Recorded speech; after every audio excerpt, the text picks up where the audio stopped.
Yuan Chen, Elegy number 2. Remember the day we joked about what happens after death. This morning I see it all come true before my eyes. I give away your clothes, they're almost gone. I kept your needlework, but I cannot bear to open the little box that holds it. I still remember the feelings we shared, so I'm kind to your maids. Sometimes in dreams I burn money at your grave. I know all of us must someday feel the grief of loss. But poor as we too were, we had so few happy times. So we continue with Yuan Chen's poems on his wife. This is the second of 3 elegies, which he dedicates to her memory. The first poem, if you will remember, was quite interspersed with literary references that were pretty cryptic. After some checking and a little bit of help, I've been able to clarify one of them, which I talked to you about in the previous poem. So Duke Xie's youngest, most beloved daughter. It's not a reference to Shailin Jung. It's actually a reference to Xie An and his niece, not his daughter, Xie Dao Jung. So the Xies were one of the most important families in the period of disunion. In fact, Xie An, the chancellor and prime minister of the state during the Eastern Jin dynasty, managed to save the southern empire from military catastrophe and give it a lease of life of at least 200 or 300 years more. Now, this Duke Xie, Xian, the Duke and Chancellor, he had a niece, not a daughter, Xie Daojun, who lived from 340 to 399, and she was a very, very, very cultured person. In fact, she had very common sessions, quizzing sessions with her uncle, and she always outperformed her siblings and cousins in these tests. So, and afterwards she married a man who was also from a very important lineage, the Wangs. But she proved to be, much smarter than her husband, in spite of him being a famous calligrapher. And the Book of Jin has a biography of Xie Daojun, and it states that her work was popular with her contemporaries, and she was taken as a symbol of female talent during this dynasty and the later ones. Okay, so moving back to the poem we read today, just like the poem we read in the previous session, its topic is pretty straightforward. It's a lament for a wife that has died. This poem gives the impression that the death has taken place relatively recently at the time of composing this poem. I'm not sure that is really true. I mean, I get that impression from the second line of this elegy. This morning I see it has all come true before my eyes. But, this is perhaps a literary figure, and, it's not this morning, it's actually recently or in the past. But I don't know, I get the feeling that none of these 3 elegies could have been composed at the time of the death of his wife, because the first poem, makes the contrast between now I am rich and when we lived together I was poor. So I imagine that change of fortunes couldn't have happened so suddenly just after or at the time of the death of Yuan Shan's wife. Anyway, the topic of the poem is a lament, an elegy for the departed wife. In this elegy, just like in the previous one, we get a lot of flashbacks to the life together of Yuan Chen and his wife. Actually, the first poem, the first elegy, had more flashbacks describing that life in poverty that the two had led. This one puts more the focus. It does include some reminiscences of things they did or thought together, but for the most part, it focuses on feelings and activities that Yuan Chen is doing now that his wife is dead, in remembrance, in memory of her. So the topic is, as I said, loss of a wife, lamenting her virtue, the actions and the feelings that the poetic persona is experiencing now that his wife is away, and especially a big tone of grief, of loss, of lamenting that in their time together in the past, not only is that time over, which is bad for Yuan Chen and for his wife, but also this poignancy, this pain is intensified because of the fact that in the past, Yuan Chen, when he lived with his wife, was a poor scholar. Now he is a rich man. And now that he would be able to be generous and to treat his wife to the lifestyle that she deserves, now it's too late because she's dead.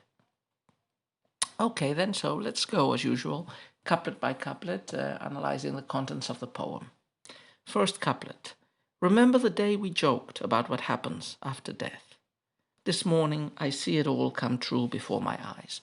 So the first couplet opens with a drastic antithetical. This is not probably an antithetical couplet in the traditional sense of all characters matching the first one with the second line. But the images in the first and second line are antithetical. There is a contrast between the past, when Yuan Chen and his wife jokingly speculated about life after death because they saw it as something distant in the faraway future. In the second line, it has actually come to pass. At least one of the two partners in the relationship, the woman, has died. It seems this very morning, which again, as I said before, could be interpreted maybe literally or figuratively, like recently. So what had been a fanciful, funny, even speculation in the past of this couple has now become an all too tragic reality, with one of them dead and the other of them grieving. Death has arrived at Yuan Chen's home and his marriage has been obliterated and one of the partners snatched away. Second couplet. I give away your clothes, they're almost gone. I kept your needlework, but I cannot bear to open the little box that holds it. So the second couplet squarely puts us in the aftermath of the death. And one of the consequences, after all the rituals, the funeral, and so on, as we might imagine, life goes on. And one of the things that has to take place is related with the objects of the wife. So the poet Yuan Chen no longer has any practical use for the clothing, for the belongings of his wife that he is no longer going to use, evidently, and he's probably not thinking of a replacement yet. So one of the things he has done is giving away her clothes. So her clothes have disappeared, and the clothes act here as a metonymy for her. Just as she has gone, her clothes now have gone away, and yet as a very, very human memento of how we suffer in parting, in putting away all the objects of a loved one who has died, because the objects remind us the person. The fourth line indicates that something has been preserved. I kept your needlework. So he has no use for the needlework as he didn't have for the clothes, but yet he keeps it as a trinket, as a memento, as a remembrance of the woman who used that needle box. So it's just one object. And this poem feels, with a detail like this, it makes the poem feel really genuine, really felt. This is something that could really happen to a real widower. Like he gives away objects of his wife's clothes that he has no longer need of, and that might create painful reminiscences. But he keeps something, at least one object, that does remind him of her, and feels unable to open it or to dwell too much on that object because of the pain. Third couplet. So the second couplet focused on objects associated with the departed wife. The third couplet moves us, you could say, further out into the feelings of the person and the experiences of the poetic persona. Although in the first line it also includes not objects but people associated with the wife. So it's a pretty natural continuation of the previous couplet. I still remember the feelings we shared, so I'm kind to your maids. Sometimes in dreams I burn money at your grave. So we still get this idea of his attachment to the woman of old externalized. In the second couplet it was externalized to two objects that had belonged to the wife, the clothes and the needlework. In this couplet it externalized through the maids that served the wife, and the dreams, and in the next line, the dreams that the poet is experiencing of going back to her grave where she was buried and offering paper money in her memory. So the poet is still feeling the pain, and the two lines clearly emphasize it. He feels it and he dreams about his departed wife. And as a consequence, what are his reactions? Because he still has feelings for her, he is kind to the maids. Again, the maids act here like the needlework or the clothes in the previous couplet, as a physical extension of the woman. They're not objects, they're people, but they are associated by proximity, metonymy, with his previous wife. And because he loves and mourns for his wife, he is kind to the maids that were associated with his wife.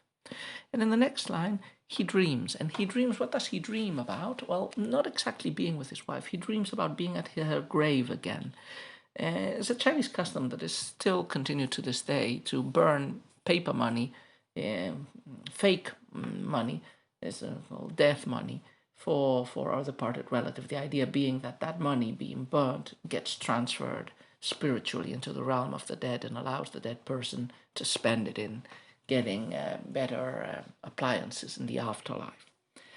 So he's probably done that many times, gone to the grave of his wife and burnt money at her grave, but he also dreams about doing this. And finally, the last couplet, which as usual in a poem like this, summarizes the message and the feelings of the poem, trying to round it up, you could say. I know all of us must someday feel the grief of loss. But poor as we too were, we had so few happy times. So this reminds me of the beginning of Hamlet, what Gertrude is telling Prince Hamlet, that it's the common destiny, we all have to die. Why do you grieve so much about your departed father? And this has a little bit of that tone. Mourning rites, which were very extensive in China. So, for example, for a dead parent, you had to spend 3 years in mourning and wear different types of clothing and experience different types of deprivation, self-imposed deprivation. Mourning was very important, and it's not only a cultural item of China, it's universal. And the main purpose of mourning is helping the living cope, deal with the suffering and the loss at the death of a lost person. And this is generally done through gradations, because the dead ones will be forgotten and the pain will go away. But mourning rituals help make the transition of forgetfulness of the beloved person easier, tempering the feelings of intense grief and pain at the moment of loss, and prolonging them in time, but also, softening them up with time and helping the person deal with the loss. And Yuan Chen, acknowledges, I know that death is the inevitable destination of human beings. We all have to deal with the grief of loss because all our beloved people and ourselves will die one day. But he makes this petty complaint like, yeah, I know this is common, but why, oh why, did she have to die when we were poor? Because we enjoyed, because of our poverty, very few moments of happiness together.